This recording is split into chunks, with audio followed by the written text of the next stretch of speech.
c'est le temps des aveux. Maintenant, vous allez m'avouer.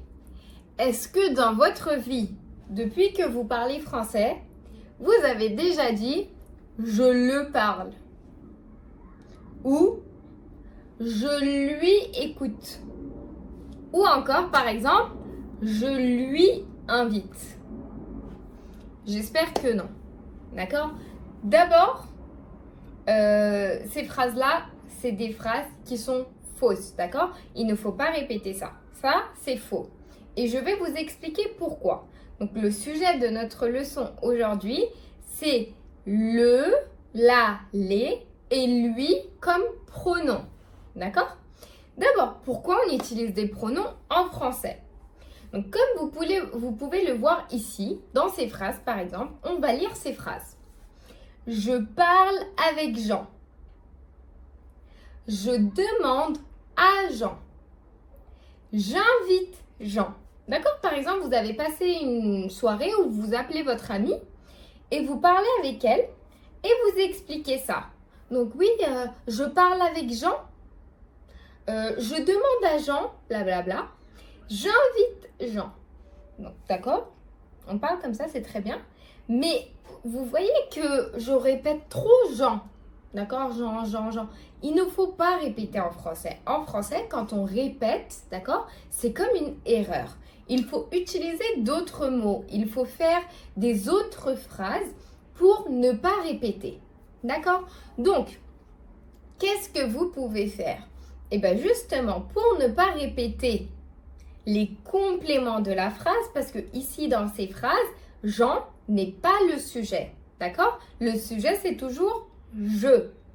Jean, ce n'est pas le sujet. Donc, à la place de Jean, il faut que j'utilise un pronom complément. Et voilà que les choses se compliquent. Parce qu'il y a deux genres de pronoms compléments.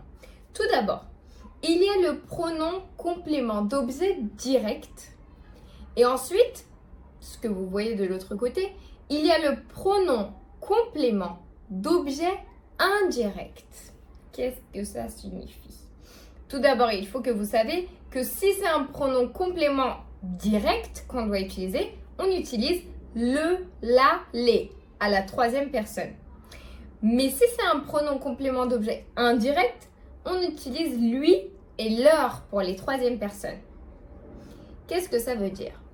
En fait, regardez, ça dépend de la phrase.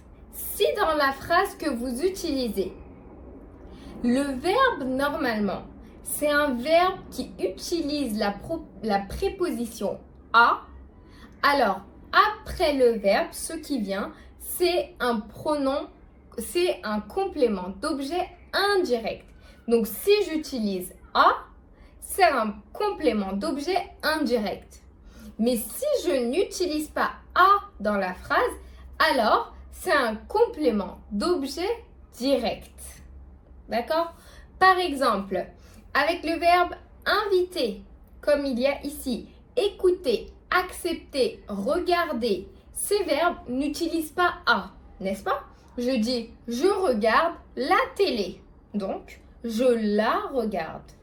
J'invite mes amis. Je les invite. Et faites attention parce que le, la, les, je peux l'utiliser pour un objet ou une personne.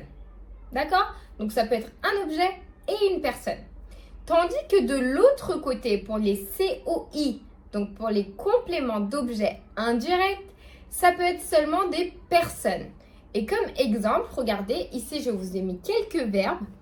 Demander à, parler à, envoyer à, montrer à. D'accord?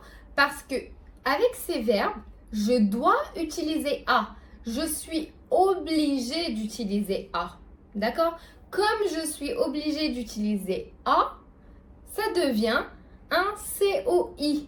Et donc, à la place de ce COI, si je veux remplacer, j'utilise lui ou leur. Donc, je dis, je demande à Sophie, donc je dois le dire, je lui demande. Je parle à Sophie, je lui parle. J'envoie une lettre à Sophie, je lui envoie. Je montre à Sophie, je lui montre. Je montre à Sophie et à Margot, je leur montre. D'accord? Comme c'est des verbes qui utilisent à, je suis obligée d'utiliser lui ou leur dans ces phrases. Mais avec les verbes directs qui n'utilisent pas à, comme j'écoute Sophie, il n'y a pas à, donc je dis je l'écoute.